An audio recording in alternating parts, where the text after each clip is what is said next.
கர்த்தருடைய பரிசுத்த நாமத்துக்கு மகிமை உண்டாவதாக.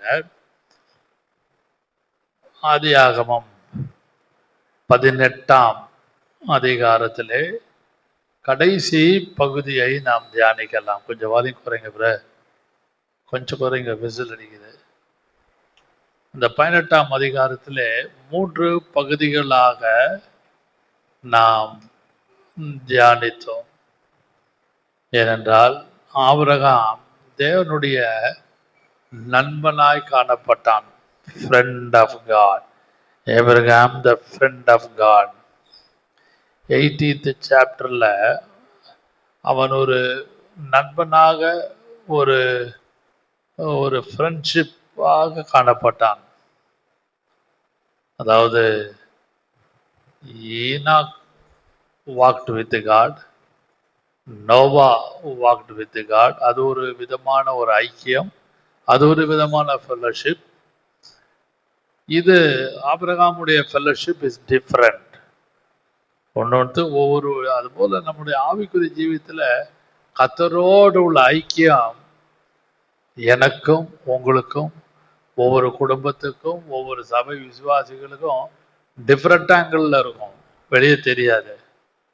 ஒருத்தர் நல்ல பாட்டு பாடி கர்த்தரோடு ஐக்கியமாக இருப்பாங்க, ஒருத்தர் நல்ல ஜெபம் பண்ணி கர்த்தரோடு ஐக்கியமாக இருப்பாங்க, ஒருத்தர் மௌனமாகவே இருந்து கர்த்தரோடு ஐக்கியமாக இருப்பாங்க, சில நல்ல வீட்டில் எப்போ பார்த்தாலும் அந்நிய பாஷை பேசிக்கிட்டு ஸ்தோத்திரம் பண்ணிட்டு இருப்பாங்க. இது மாதிரி ஒவ்வொருத்தரும் ஒவ்வொரு ஆங்கிள். அதுபோல் வேதத்தில் எத்தனையோ விதங்கள் இருக்கிறது. ரொம்ப பளிச்சன் தெரிகிற விஷயம், ஈனாக் வாக்ட் வித், தேவனோடு சஞ்சரித்தான். நோவா வாக்ட் வித் காட், நடந்தான், சஞ்சரித்தான். இவன் Abraham is a friend of God.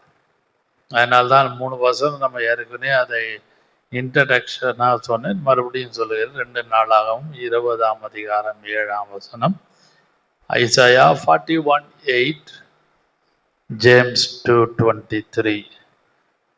அது மட்டுமல்லாமல் நம்முடைய சிநேகிதனாகிய லாசருன்னு இயேசு சொல்றார்.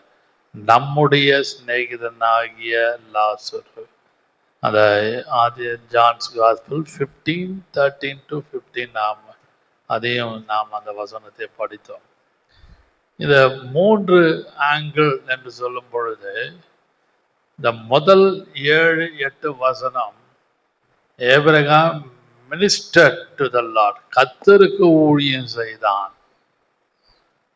9ஆம் வசனத்திலிருந்து ஏறக்குறைய 15ஆம் வசனம் முடிய நீங்க பார்த்தீங்கன்னா 9 to 11 நினைக்கிறேன், 9 to 15 வரைக்கும் பார்த்தீங்கன்னா மினிஸ்டர் டு த ஹவுஸ், அல்லது வீட்டுக்கு வேலை செய்தான்.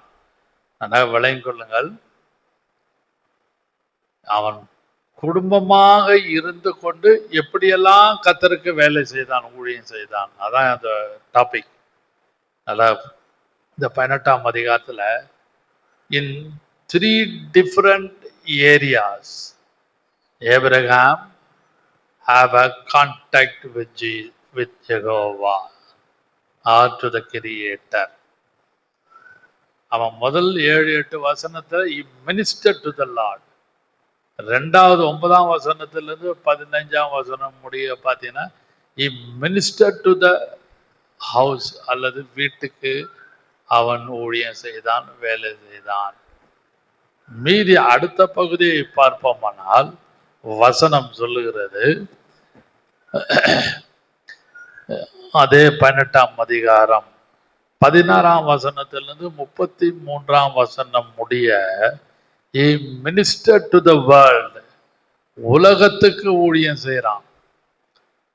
First part 18th chapter is ministered to the Lord. Second part he ministered to the house. Third part he ministered to the world. உலகத்துக்கு அவன் ஊழியம் செய்கிறான். ஆனால் ரட்சிக்கப்பட்ட காலத்தில் விசுவாசிகள் உற்சாகத்து நிமித்தம், நன்றாக விளங்கிக் கொள்ளுங்கள், அவங்களுக்கு இருக்கிற enthusiasm, These are all my introduction. அவங்களுடைய உற்சாகம், அவங்க கர்த்தர் மேல் உள்ள அன்பு, கர்த்தர் மேல் உள்ள வைராக்கியத்தை பார்த்தா கர்த்தருக்காக ஏதாவது செய்யணும், கர்த்தருக்காக உழைக்கணும், கர்த்தருக்காக ஏதாவது பண்ணணும்ட்டு they will go out from the family. வெளியில போய் ஊழியம் செய்வாங்க.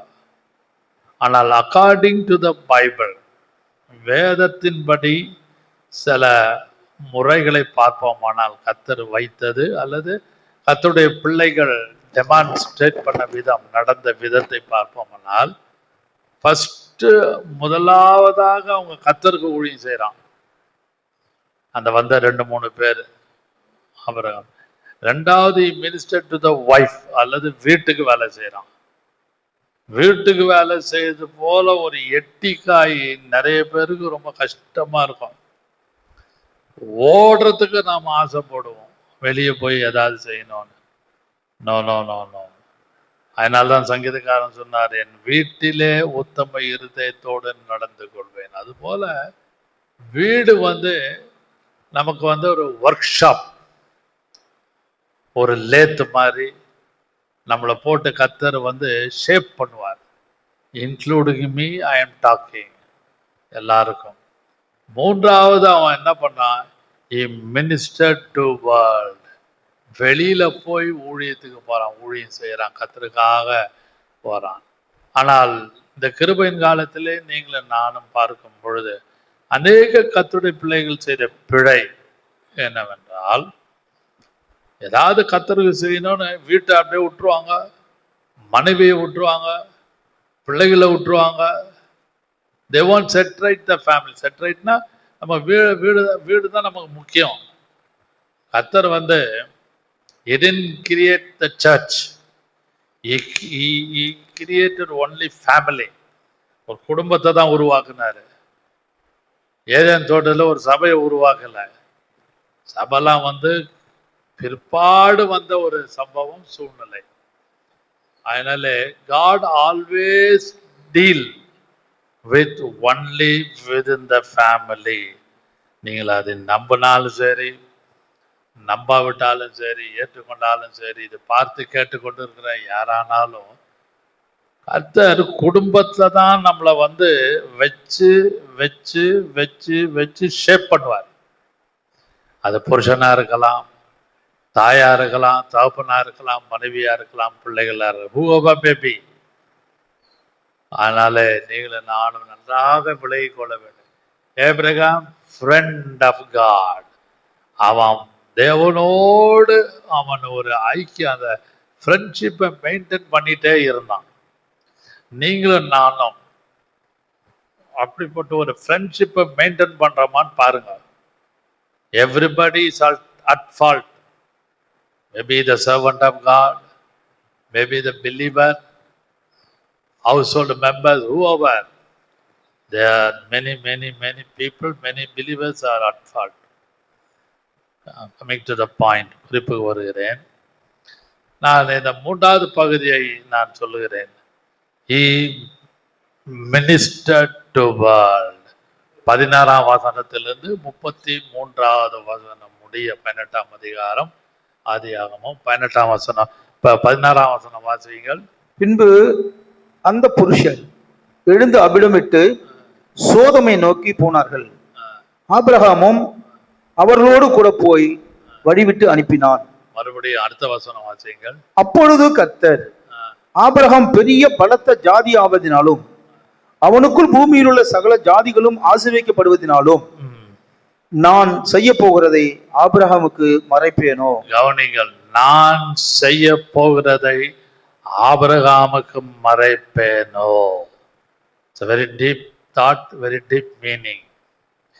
அல்பான கர்த்தருடைய, if you maintain the friendship with God, தேவனோடு உள்ள ஒரு எப்படி சொல்ல, ஒரு நண்பத்துவம், அதாவது ஃப்ரெண்ட்ஷிப்பை மெயின்டைன் பண்ணணும். சில கர்த்தருடைய பிள்ளைகள், ஜனங்கள் கொஞ்ச நாள் ஒரு ஃப்ரெண்ட்ஷிப்பை மெயின்டைன் பண்ணுவாங்க. அடுத்தது இவனை விட்டுட்டு இன்னொருத்தவன்கிட்ட ஃப்ரெண்ட்ஷிப்பாக இருப்பாங்க, அவனை விட்டுட்டு அவங்ககிட்ட. ஆண்கள் ஆண்களோடு, பெண்கள் பெண்களோடு ஃப்ரெண்ட்ஷிப்பை அப்படியே சேஞ்ச் பண்ணிட்டே இருப்பாங்க.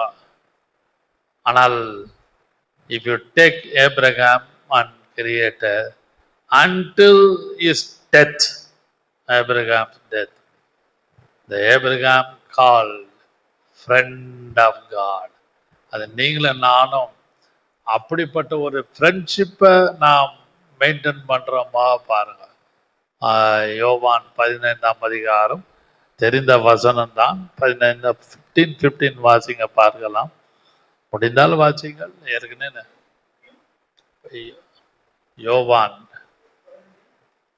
அத நம்முடைய யோவான் 11ஆம் அதிகாரம் நினைக்கிறேன். முடிந்தால் வாசிங்கள். ஏற்கனவே வாசித்த பகுதி தான். ஆதியாகமத்துல யோவான் 11ஆம் அதிகாரம் நினைக்கிறேன். அத பார்த்தீங்கன்னா அவன் கர்த்தரே சொல்ல, நம்முடைய 15:13 15ஆம் அதிகாரம் 13 14 வாசினா, நம்முடைய சகோதரனாகிய அல்லது நம்முடைய சிநேகிதனாகிய ஒருவன் தன் சிநேகிதருக்காக தன் ஜீவனை கொடுக்கிற அன்பிலும் 11 வாசிங்க.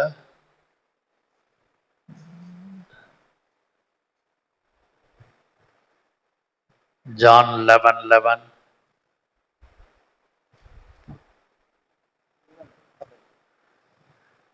இவைகளை அவர் சொல்லிய பின்பு அவர்களை நோக்கி, நம்முடைய சிநேகிதனாகிய லாசரு நித்திரை அடைந்திருக்கிறான், நான் அவனை எழுப்ப போகிறேன் என்றார். கவனிங்க, நம்முடைய சிநேகிதனாகிய லாசரு. Jesus maintained his fellowship while he was on earth with all. நல்லா புரிஞ்சுங்க. அவர் சிங்கிளா தனியாக ஒரு ஃப்ரெண்ட்ஷிப்பை மெயின்டைன் பண்ணான்னு சொல்ல, நம்முடைய சகோதரனாகிய நம்முடைய சிநேகிதனாகிய லாசரு மரித்திருக்கிறான் அல்லது அவன் நித்திரை பண்ணுகிறான். அப்படியானால் இயேசுக்கு கலெக்டிவாக ஃப்ரெண்ட்ஷிப் இருந்தது. கலெக்டிவாக, ஒரு கூட்டமாக, ஒரு பெரிய குழுவாக ஒரு ஃப்ரெண்ட்ஷிப்பை அவர் மெயின்டைன் பண்ணி கொண்டு வந்தார். இது அதே யோவான் 15ஆம் அதிகாரம் 15ஆம் அதிகாரம் 13, 14, 15 வாசிக்கலாம். ஒருவன் தன் சிநேகிதருக்காக தன் ஜீவனை கொடுக்கிற அன்பிலும் அதிகமான அன்பு ஒருவனிடத்திலும் இல்லை. நான் உங்களுக்கு கற்பிக்கிற யாவையும் நீங்கள் செய்வீர்களானால் என் சிநேகிதராய் இருப்பீர்கள்.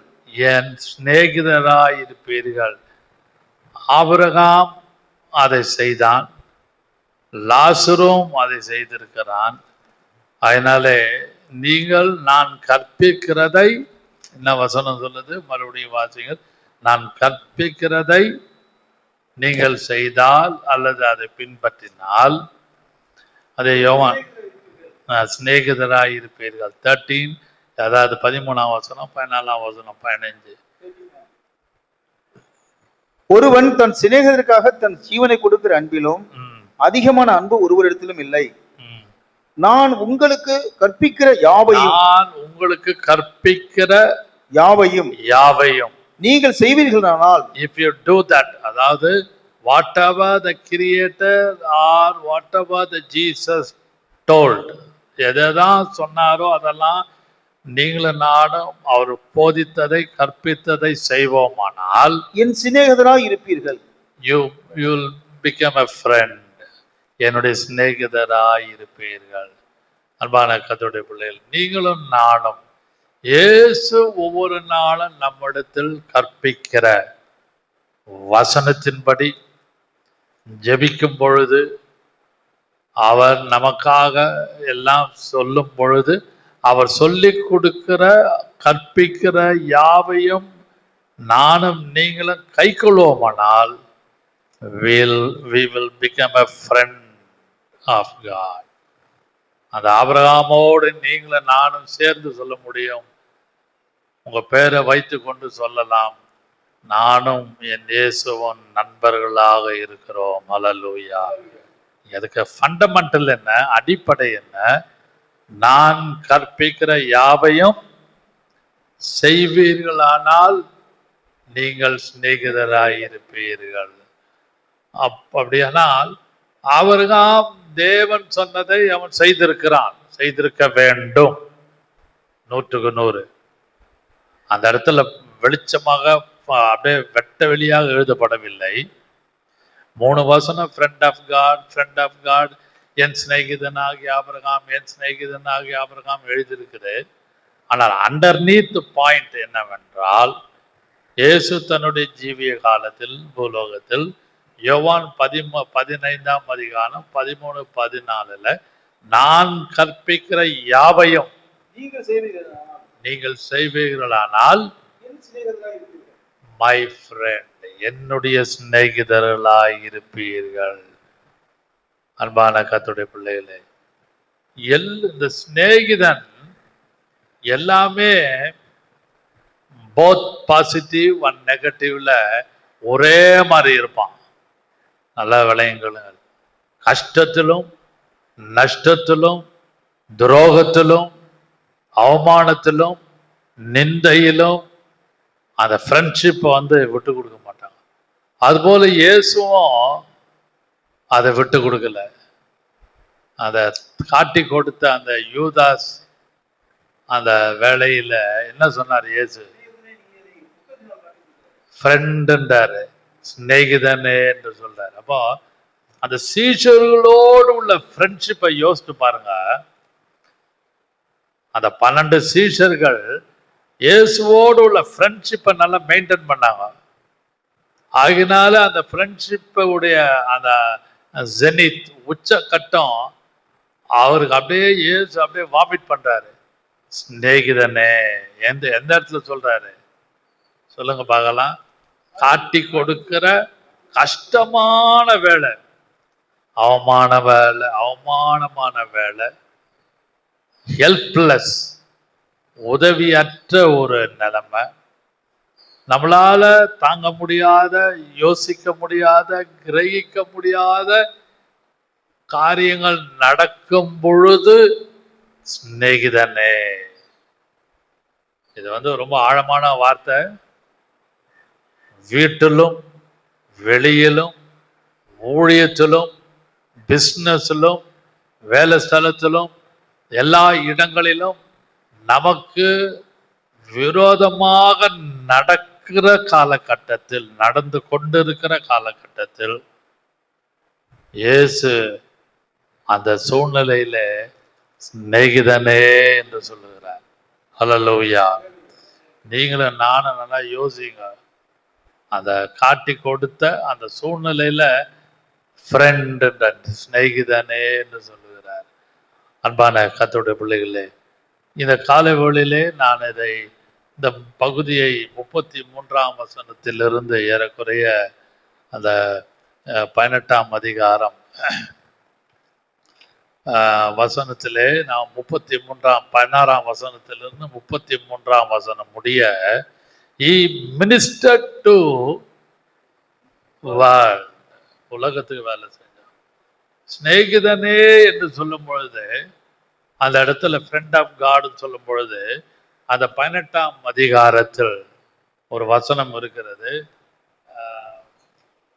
நான் செய்ய போகிறதை ஆபிரகாமுக்கு மறைப்பேனோ என்றால், God always reveals secret to his friend. சங்கீதம் 25ஆம் சங்கீதத்திலே ஒரு வசனம் உண்டு.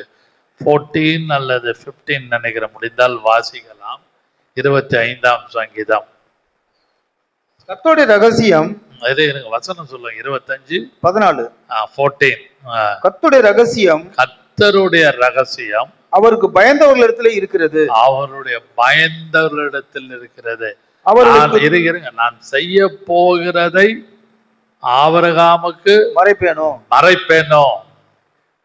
அப்படியானால் ஒரு ஃப்ரெண்டு இன்னொரு ஃப்ரெண்டுக்கு எல்லாவற்றையும் சொல்லுவான். அதுபோல if you have a friendship with God, தேவனோடு உள்ள ஒரு ஃப்ரெண்ட்ஷிப் உங்களுக்கு ஆழமாக, உறுதியாக, நல்ல ஸ்டெபிலிட்டியோட இருக்குமானால், God always tell his secret to you. உங்க வீட்டுடைய ரகசியத்தை சொல்லுவார். உண்மை அது. அந்த வசனம் வாசி 25ஆம் சங்கீதம் 14ஆம் வசனத்துல கர்த்தருடைய ரகசியம் அவருக்கு பயந்தவர்களிடத்துல இருக்கிறது, அவர்களுக்கு தம்முடைய உடன்படிக்கையை தெரியப்படுத்துவார். அதுபோல் ஆமோஸ்ல ஒரு வசனம் இருக்குது, 13ஆம் அதிகாரம். ஆமோஸ்ல படிச்சீங்கன்னா அங்கேயும் ஒரு வசனம் உண்டு. ஆமோஸ்ல முடிந்தால் வாசிங்க. அந்த இடத்துல ஒரு வார்த்தை பரிசுத்த ஆவியானவர் எழுதி 13:7 என்று நினைக்கிறேன். ஆமோஸ்ல ஆமோஸ் ஒரு வசனம் உண்டு. ஆமோஸ்ல ஒரு வசனத்தை நாம் பார்ப்போமானால் ஒரு வார்த்தை கர்த்தர் எழுதி வைத்திருக்கிறார் பரிசுத்த ஆவியானவர். அதை இது எப்படி சங்கீதம் 25ஆம் அதிகாரத்திலே எழுதப்பட்டு இருக்கிறதோ அது போல ஒரு வார்த்தை ஆமோஸ்ல பரிசுத்த ஆவியானவர் எழுதி வைத்திருக்கிறார். அத கர்த்தர் தம்முடைய ஊழியக்காரனுக்கு ரகசியத்தை வெளிப்படுத்துவார் என்று எழுதப்பட்டிருக்கிறது. வாசியுங்கள், முடிந்தால் வாசியுங்கள் அந்த வசனத்தை.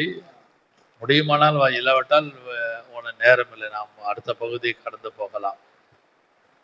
அதுல ஆமோஸ்ல அந்த முக்கியமான வார்த்தை அது, ரகசியத்தை நான் என் ஊழியக்காரனுக்கு வெளிப்படுத்துவேன் அல்லது தெரிவிப்பேன் என்று எழுதப்பட்டிருக்கிறது. முடிந்தால் வாசிங்க, இல்லாவிட்டால் பரவாயில்லை. அதனால ஒன்றும் இல்லை. அப்படியானால் ஆபிரகாமுக்கு தான் சொன்னதை மறைப்பேனோ, ஆபிரகாமுக்கு தான் சொன்னதை மறைப்பேனோ. அப்படியானால் ஆபிரகாமுக்கு எல்லாவற்றையும் அவர் சொல்லி கொண்டுதான் இருந்தார். அது அந்த ஆமோஸ் 3:7 வாசிங்கள். 3ஆம் அதிகாரம் 7ஆம் வசனம் அதுல இருக்கிறது. 7ஆம் வசனத்திலே ஆண்டவர் தீர்க்கதரிசிகளாகிய தம்முடைய ஊழியக்காரருக்கு தமது ரகசியத்தை வெளிப்படுத்தாமல் ஒரு காரியத்தையும் வெளிப்படுத்துவார். ரகசியத்தை. அப்படியானால் என்ன நடக்கும், என்ன செய்வேன், what I am going to do, personal matter, family matter, ministry matter, anything God will do. God reveal his secret. கர்த்தர் தம்முடைய ரகசியத்தை வெளிப்படுத்துவார். நம்ம என்னவா அவங்களுக்கு தான் அந்த வரம் இருக்குது, இவங்களுக்கு தான் அந்த வரம் இருக்கு. No no no no, not at all. If you maintain the friendship with God, ஆபிரகாமும் தேவனும் எப்படி நண்பர்களாக காணப்பட்டார்களோ அதுபோல அந்த ஃப்ரெண்ட்ஷிப்பை நானும் நீங்களும் மெயின்டைன் பண்ணுவானால் the secret will be revealed by him to you. உங்களுக்கு எனக்கு அந்த சீக்கிரட்டை கண்டிப்பா சொல்லுவார். சில நேரங்கள்ல ஏன் நடக்குது என்று நம்மளால cannot find out, கண்டுபிடிக்க முடியாது. பேயா, பிசாசா, உபத்திரவமா, நிந்தையா, அவமானமா அல்லது பில்லிசு ஏதோ போட்டு நம்மளுடைய மனதை குழப்பி கொண்டு இருப்போம். அப்படியானால் we are minus in friendship with God. ஆனால் if we have a friendship with God always, God will tell the secret. நம்புறீங்களா? உண்மை அது. அதுக்கு ஆபிரகாம் ஒரு எடுத்துக்காட்டு, ஆமோஸ் ஒரு எடுத்துக்காட்டு, சங்கீதக்காரன் ஒரு எடுத்துக்காட்டு. 3 வசனங்களிலே நான் பார்ப்போம். கர்த்தர் சொல்றார், நான் செய்ய போகிறதை ஆபிரகாமுக்கு மறைப்பேனோ. அப்படியானால் கர்த்தர் எல்லாவற்றையும் எல்லாம் சொல்லுவாரு. தீர்க்கதரிசிக்கு தான் சொல்லுவார்னு ஏமாந்துடாதீங்க. சபை நடத்த பாஸ்டர் கிட்ட, நடத்துற ஒரு லீடர்ஷிப் கிட்ட தான் தெரியப்படுத்துவார்னு சொல்லாதீங்க. அப்படியே அது ஒரு பக்கம் இருக்குது. அதை நான் மட்டமா பேசல, கொச்சையா பேசல. But above all, if you and I friendship அந்த ஃப்ரெண்ட்ஷிப்பை நம்ம if you maintain the fellowship and friendship with God without any hindrance, God will reveal the secret. கண்டிப்பா அவர் வந்து ரகசியத்தை வெளிப்படுத்துவாராக. இந்த பகுதியை நான் சற்று தியானித்து கொண்டிருந்த பொழுது 16ஆம் வசனத்திலிருந்து 33ஆம் வசனம் முடிய அது வந்து ஆபிரகாம் வந்து தேவன் சோதோம் குமாராவை அழிக்க சித்தம் கொண்டார். அது அந்த காரியம்லாம் நமக்கு தெரியும், நான் அதில் உள்ள போகவில்லை, நேரமில்லை. ஆபிரகாம் 50 நீதிமான்கள் இருந்தால் அழிப்பீரோ, 40 நீதிமான்கள் இருந்தால் அழிப்பீரோ, அப்படியே குறைச்சிட்டே வரான். ஏனென்றால் அவனுக்கு அந்த இடத்துல சோதோம் கொமாராவிலே இருக்கிற பாப்புலேஷன் தெரியும். அதான் அர்த்தம். அங்க வந்து அக்கிரமம் இருக்குது, அட்டூழியம் இருக்குது, பாவம் தலை விரித்து ஆடுது. அது அந்த அந்த சோதோம் குமாரானாலே மீனிங் என்னன்னா ஹோமோசெக்சுவல். ரோமர் 1:27 படி ஹோமோசெக்சுவல் தான் அதை வந்து அந்த இடத்துல பிராக்டிஸ் பண்ணிட்டு இருந்தாங்க. அது தேவனுக்கு பிரியமில்லாத ஒரு காரியம். அது அது அந்த அந்த அந்த சப்ஜெக்ட் உள்ள நான் போக விரும்பவில்லை. தேவன் ஆகினால்தான் சோதோம் குமாராவை அழிக்க சித்தம் கொண்டார். அப்படியே சரி வாசிங்க. ரோமர் 1:27 அப்படியே ஆண்களும் பெண்களை சுபாவப்படி அனுபவியாமல் ஒருவர் மேல் ஒருவர் விரக தாபத்தினாலே பொங்கி ஆணோடைய ஆண் அவலட்சணமானதை நடப்பித்து தங்கள் தப்பிதத்திற்கு தகுதியான பலனை தங்களுக்குள்ளே அடைந்தார்கள். கவனிங்கள், அன்றைக்கு எப்படி சோதோம் குமாராவிலே ஹோமோசெக்சுவல் இருந்ததோ இன்றைக்கு உலகம் முழுவதும் அது பற்றி தீப்பொறியாக பரவி கொண்டிருக்கிறது. அதுக்காக நானும் நீங்களும் பாரத்தோடு ஜெபிக்க வேண்டிய எத்தனையோ ஜனங்கள் கரைப்பட்டு அந்த பிராக்டிஸ்குள்ள போகிறார்கள்.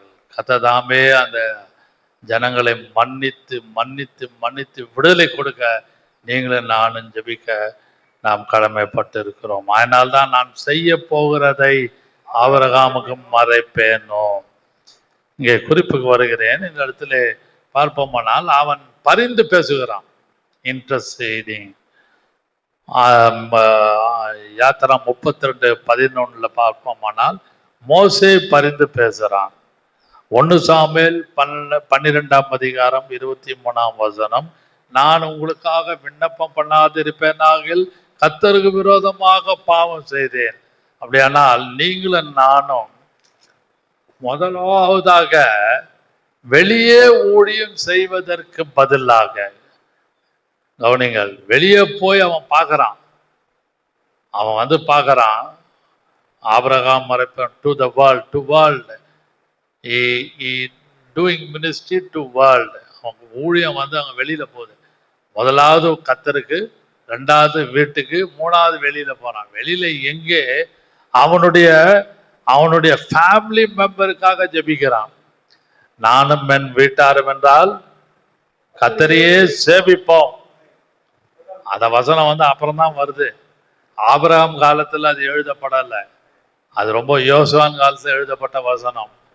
ஆனாலும் உள்ளத்தின் ஆழத்திலே அவன் ஒரு லீடிங்கோட அந்த சோதோம் குமாராவுக்காக, நன்றாக விளையும் கொள்ளுங்கள், கர்த்தாவே தேவனே எப்படியாவது இறங்கும் ஐயா, எப்படியாவது இறங்கும் ஐயா, லோத்துக்கு இறங்கும், லோத்து குடும்பத்துக்கு இறங்கும், என்னுடைய கசின் பிரதர், என்னுடைய ரிலேஷன் என்று சொல்லி கிருபைக்காக அவன் இறங்கவில்லை. நல்லா விளையுங்கள். அந்த அதிகாரத்தை 18ஆம் அதிகாரத்தை போய் மறுபடியும் வாசித்து பாருங்கள். ஒரு வசனத்தை நான் முக்கியப்படுத்துகிறேன். அவன் கத்தடத்திலே ஒரு மர்சிஃபுல், ஒரு இரக்கத்துக்காக அவன் அந்த இடத்துல அவன் நின்று அவன் பரிந்து பேசல. அவன் அந்த இடத்துல 25ஆம் வசனம் வாசியுங்கள். துன்மார்க்கனோடு நீதிமானையும் சங்கரிப்பது உமக்கு தூரமாய் இருப்பதாக, நீதிமானையும் துன்மார்க்கனையும் சமமாய் நடப்பிப்பது உமக்கு தூரமாய் இருப்பதாக. சர்வலோக நியாயாதிபதி, சர்வலோக நியாயாதிபதி நீதி செய்யாதிருப்பாரோ என்றான். நீதி செய்யாதிருப்பாரோ. அவன் வந்து அந்த இடத்துல ஃப்ரெண்ட்ஷிப்பை மெயின்டைன் பண்ணாலும் அந்த இடத்துல ஒரு கோர்ட்ல ஆர்கியூ பண்ற மாதிரி ஆர்கியூ பண்றான். தேவனோடு ஒரு ஆர்கியூமெண்ட். என்ன ஆர்கியூமெண்ட்? கோர்ட்ல எப்படி ஆர்கியூ பண்றாங்க? நீதி செய்யாது இருப்பாரோ என்றான். அதற்கு கர்த்தர், நான் சோதோமில் 50 நீதிமான்களை கண்டால் அவர்கள் நிமித்தம் அந்த ஸ்தலம் முழுவதையும் ரட்சிப்பேன் என்றார். அவனிங்கள் அப்படியானால் பிராக்ஷன், அந்த விகிதாம்சாரம் வந்து ரொம்ப குறைவு. ஒருத்தன் தான் இருக்கிறான். நீதிமானாகிய லோத்து மட்டும் காணப்படுகிறான். இந்த இடத்துல ஒரு முக்கியமான குறிப்பு, அவன் கர்த்தாவே கிருபையை ஊற்றும் ஐயா, இரக்கமாக இரும், லோத்து குடும்பத்துக்கு இறங்குவீராக என்று ஜெபிக்கல. அந்த 18ஆம் அதிகாரம் 25ஆம் வசனத்துல நீர் அந்த இடத்துல சர்வலோக நியாயாதிபதியை நீதி செய்யாமல் இருப்பீரோ, அப்படியானால் அவனுக்காக ஒரு அந்த பரிந்து பேசுகிற இது, அந்த கோர்ட்ல அந்த வக்கீல்லாம் அந்த அட்வொகேட்லாம் அவங்க வந்து அப்படியே டிஃபெண்ட் பண்ணி பரிந்து பேசுவாங்க. எதுக்காக? விடுதலைக்காக. அது போல தேவனிடத்திலே ஒரு ஹெவன்லி கோர்ட் மாறி இருந்து அந்த இடத்துல அவன் அப்படியே பேசுறான், ஆர்கியூ பண்றான். 50, 40, 30, 20, 10ன்னு இந்த கோர்ட்ல ஆர்கியூ பண்ற மாதிரி, நீதிமன்றத்துல ஆர்கியூ பண்ற மாதிரி keep on he was argue with God. அப்படியே ஆர்கியூங் இருந்துட்டே இருந்து அப்படியே விடாமல் போராடுறான். ஏன்? அவனுக்கு தெரியும் அவன் தன்னுடைய குடும்பத்துக்காக, தன்னுடைய சொந்தக்காரர்களுக்காக, தன்னுடைய இன ஜனங்களுக்காக அழிந்து போகக்கூடாது. லோத்து குடும்பம் அழிந்து போகக்கூடாது, சோதோம்குமார்ல அழிந்து போகக்கூடாது. ஏனென்றால் அவன் ஒரு நீதிமானாக அந்த இடத்துல காணப்படுகிறான். அந்த இடத்துல அவன் போனது தப்பு தான். இன்றைக்கு அநேக கர்த்தருடைய பிள்ளைகள் என்ன செய்கிறார்கள்? நான் பாவம் செய்யல, I don't have any drinking habit, I don't have any smoking habit, I don't have this and that. அந்த பழக்கம் இந்த பழக்கம் எதுவும் என்கிட்ட உலக பிரகாரமா கிடையாது. But they are in that situation. அந்த சூழ்நிலையில் இருப்பாங்க. பிஸ்னஸ்ஸு, ஃப்ரெண்ட்ஸு, கொலீக்ஸு அப்படி இருப்பாங்க. ஆனால் நீங்களும் நானும் இயேசுவோடு உள்ள ஒரு ஃப்ரெண்ட்ஷிப்பை மெயின்டைன் பண்ணி கொண்டு இருப்போமானால் அந்த சூழ்நிலையை விட்டு நாம் வெளியே வந்து விட வேண்டும். ஆனால் லோத்து செய்த பிழை என்ன? He didn't come out. He was standing with them. He didn't do anything. அவன் எந்த பாவம் செய்யல, அவன் எந்த அக்கிரமமும் செய்யல. ஆனாலும் அவன்கிட்ட ஒரு பிழை, அவனுடைய ஜீவகாலம் முழுவதும் ஒரு பிழை இருந்தது. வாசியுங்கள் 2 பேதுரு 2ஆம் அதிகாரம் 6, 7, 8 வாசிங்க. வாதிக்கப்பட்ட நீதிமானாகிய லோத்துன்னு இருக்கும்.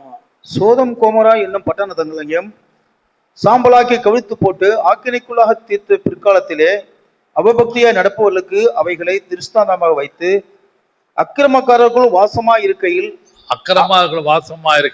அவருடைய காம விகார நடக்கையால் வருத்தப்பட்டு நாள்தோறும் அவருடைய டெய்லி நாள்தோறும் அவருடைய அக்கிரமங்கள் கிரியைகளை கண்டு கேட்டு நீதியுள்ள தன்னுடைய இருதயத்தில் வாதிக்கப்பட்ட நீதிமானாகிய லோத்தை அவர் ரட்சித்திருக்க. ஆமென். கவனிங்கள். நாள்தோறும் அந்த வசனம் மறுபடியும் வாசிங்க. அந்த வசனம் நாள்தோறும் இல்ல அதுக்கு முன்னாடி வாசிங்க. அதாவது அக்கிரமக்காரர்களுக்குள் வாசமாய் இருக்கையிலே கவனிங்கள். அக்கிரமக்காரர்களுக்குள் வாசமாய் இருக்கையிலே அவர்களுடைய காம விகார நடக்கையால் வருத்தப்பட்டு அவருடைய காரியங்களை பார்த்து வருத்தப்பட்டு நாள்தோறும் டெய்லி அவருடைய அக்கிரம கிரியைகளை கண்டு கேட்டு நீதியுள்ள தன்னுடைய இருதயத்தில் நீதியுள்ள ரைச்சியஸ் பர்சன், நீதியுள்ள தன்னுடைய இருதயத்தில் வாதிக்கப்பட்ட நீதிமானாகிய வாதிக்கப்பட்ட. அன்பான கர்த்தருடைய பிள்ளைகள், அவன் எந்த பாவம் செய்யல, அவனுக்குள்ள ஒரு வாதிப்பு இருந்துட்டே இருந்தது. ஒரு ஒரு ஒரு ஒரு காரியம் குத்திக்கிட்டே இருக்குது.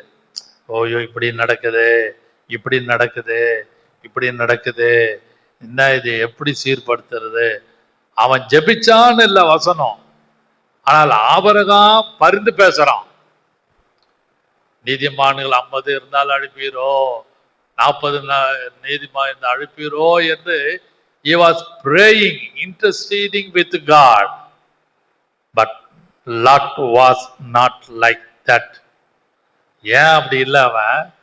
அவன் அந்த அக்கிரமக்காரர்களோடு நடக்கிறதையும் கேட்டு கண்டு தன்னுடைய நீதி உள்ள இருதயத்தில் நாள்தோறும் வாதிக்கப்பட்ட நீதிமானாகிய லோத். அப்படி அவனோட டெஃபினிஷன் எப்படி இருக்கு பாருங்க.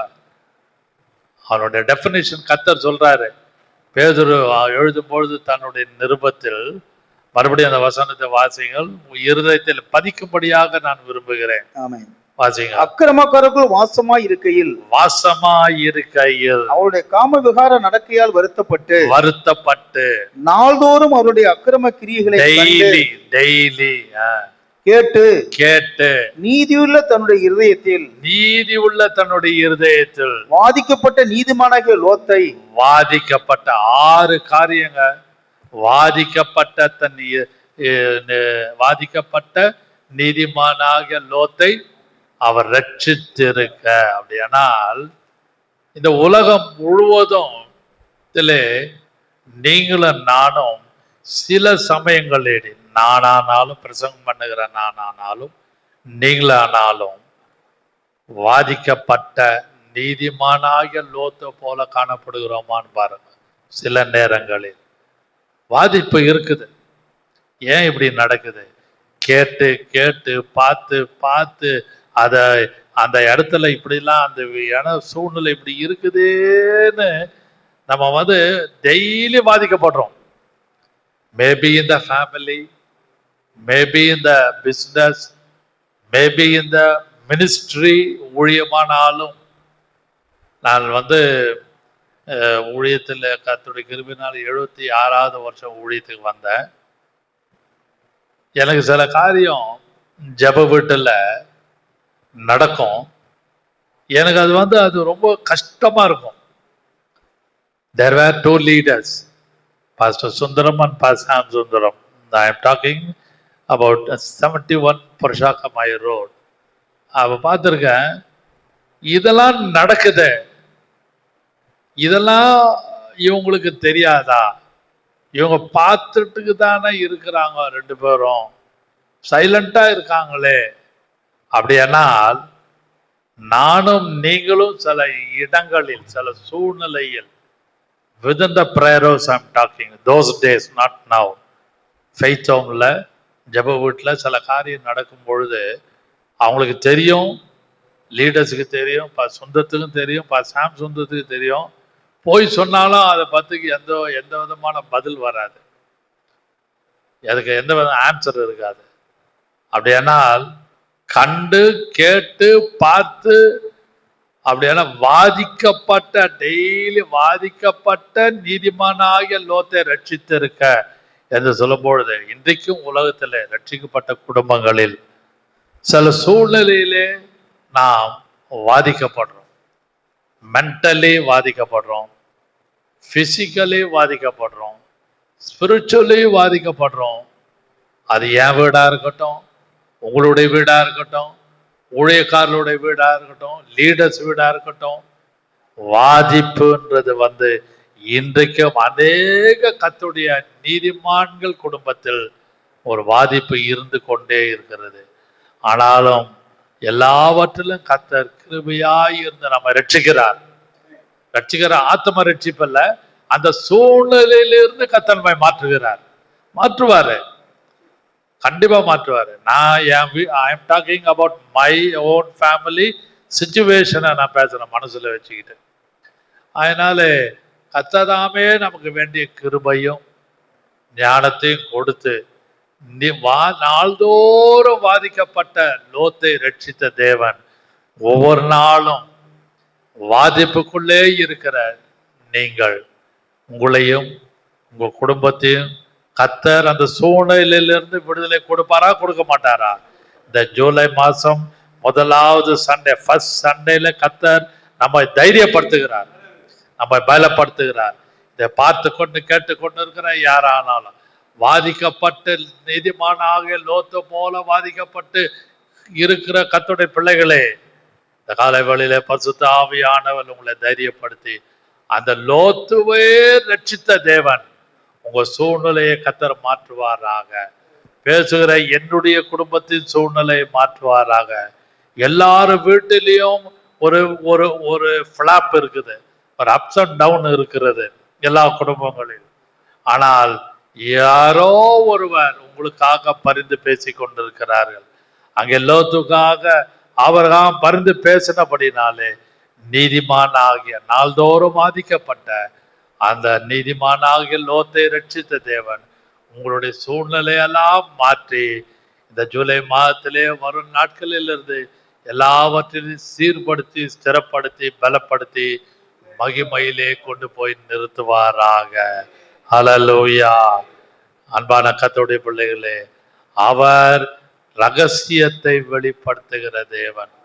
அவன் முதலாவது அவன் கர்த்தருக்கு ஊழியம் செய்தான், இரண்டாவது பகுதியிலே வீட்டுக்கு வேலை செய்தான், ஊழியம் செய்தான், மூன்றாவது உலகத்துக்கு வெளியிலே போய் அவன் ஊழியம் செய்தான். அதனால மினிஸ்ட்ரி கூட ஒரு ஒரு ஆர்டராக ஸ்டெப் பை ஸ்டெப் இருக்குது. சிலெல்லாம் ரட்சிக்கப்பட்ட உடனே கர்த்தருக்காக அதை செய்யணும் இதை செய்யணும், மனைவி பிள்ளைகளை அம்போன்னு விட்டுட்டு அப்படியே போய் ஊழியத்துக்கு போயிடுவாங்க. அங்க போயிடுவாங்க, ஊழியத்துக்கு போறேன் ஊழியத்துக்கு போறேன். பையன் எப்ப எக்கடு கட்டு போனா என்ன, புருஷன் எக்கடு கட்டு போனா என்ன, மனைவி பத்தி கவலை இல்லை. No no no, not at all. எல்லாவற்றிலும் கர்த்தர் ஒரு கிரமமாக ஒழுங்கை வைத்திருக்கிறார். அது ஆபிரகாம் அந்த ஃப்ரெண்ட்ஷிப்ல மெயின்டைன் பண்ணி 3 விதங்களில் ஃப்ரெண்ட்ஷிப் இன்வால்வ்டு மினிஸ்ட்ரி, அந்த ஃப்ரெண்ட்ஷிப் இன்வால்வ்டு மினிஸ்ட்ரி, அந்த ஸ்நேகத்துவம் ஸ்நேகிதம், அந்த ஸ்நேகமாய் இருக்கிற சூழ்நிலையில அவன் கர்த்தருக்கு ஊழியம் செய்தான், வீட்டுக்கு ஊழியம் செய்தான், அவன் உலகத்துக்கு ஊழியம் பரிந்து பேசுகிற ஊழியம் செய்து அவன் லோத்தை ரட்சிப்புக்குள்ளே வழி நடத்தினான், பாதுகாத்தான். கர்த்ததாமே நீங்களும் நானும் யார் யாருக்காக ஜெபிக்கிறோமோ கர்த்தர் நமக்கு வேண்டிய கிருபையும் சமாதானத்தையும், நாம் ஜெபிக்கிற ஜனங்களுக்கு, சொந்தக்காரர்களுக்கு, இன ஜனங்களுக்கு ஜெபிக்கும் பொழுது கர்த்தருடைய அநாதி தீர்மான சித்தம் நிறைவேறி கர்த்தர் அவர்களையும் முழுமையாக பாதிக்கப்பட்டு அவமானப்படுத்தப்பட்டு கொண்டு நிந்தனைக்குள்ளே காணப்படுகிற குடும்பத்தை கர்த்தர் வெளியே கொண்டு வந்து நிறுத்துவாராக. ஹல்லேலூயா. ஸ்தோத்திரம் ஸ்தோத்திரம். Jesus. Victory in Jesus' name. Victory in Jesus' name. Victory in Jesus' name.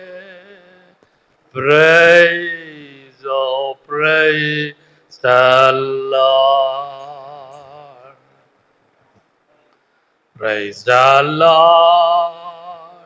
Oh, praise the Lord. Praise the Lord. Oh, praise the Lord. Praise the Lord. Oh, praise the Lord. Praise, oh, praise the Lord. Victory in Jesus' name. Victory in Jesus' name. Victory in Jesus' name. Praise, oh, praise the Lord. எல்லாரும் அவங்க குடும்பத்தை நினைத்து, எனக்கும் குடும்பம் இருக்கிறது, என் குடும்பத்திலையும் கஷ்டங்கள், வேதனைகள், நிந்தைகள், அவமானம் இருக்கிறது பேசுகிற என்னை நான் சேர்த்து பேசுகிறேன். இதை பார்த்து கேட்டுக்கொண்டு இருக்கிற எல்லாரும் வீட்டிலும் காணப்படுகிற எல்லா நெகட்டிவ் திங்ஸை கத்தர் ஜெயமாக மாற்றுவாராக. எல்லாரும் சொல்லுவோம், இயேசுவின் ரத்தம் ஜெயம், இயேசுவின் ரத்தம் ஜெயம், இயேசுவின் ரத்தம் ஜெயம், இயேசுவின் ரத்தம் ஜெயம். அது தாயோ தகப்பனோ புருஷனோ மனைவியோ பிள்ளைகளோ எல்லார் மேலும் உடைய ரத்தத்தை ஊற்றுகிறோம் ஐயா. எல்லா சூழ்நிலையும் நீ ஜெயமாக மாற்றி எந்த விதமான அசம்பாவமும் நடக்காதபடி எல்லாவற்றையும் உங்களுடைய ஆளுகைக்குள்ளாக வைத்து கர்த்தாவே ஆபிரகாம் ஜெபித்தது போல நாங்கள் ஜெபிக்கிறோம். நீதிமானாகிய லோத்தை, வாதிக்கப்பட்ட லோத்தை ரட்சித்திருக்க, அதுபோல இந்த உலகத்துக்குள்ளே நாங்கள் ஜெபிக்கிறோம். பாவ சூழ்நிலைக்குள்ளே ஜெபிக்கிறோம். வீட்டுக்குள்ளே இப்படி நடக்கிறது, வேலை ஸ்தலத்திலே இப்படி நடக்கிறது, ஊழியத்தின் பாதையிலே இப்படி நடக்கிறது, தாங்க முடியவில்லை, சகிக்க முடியவில்லை. கர்த்தாவே இந்த வேளையிலே நீரே கூட இருந்து எல்லாவற்றிலும் நீர் ஜெயம் கொடுக்கிற தேவனுக்காக நன்றியோடு போய் ஸ்தோத்திரிக்கிறோம். எல்லாரும் கைகளை வைத்து கர்த்தரை ஸ்தோத்திரிப்போம். ஹல்லேலூயா, ஹல்லேலூயா.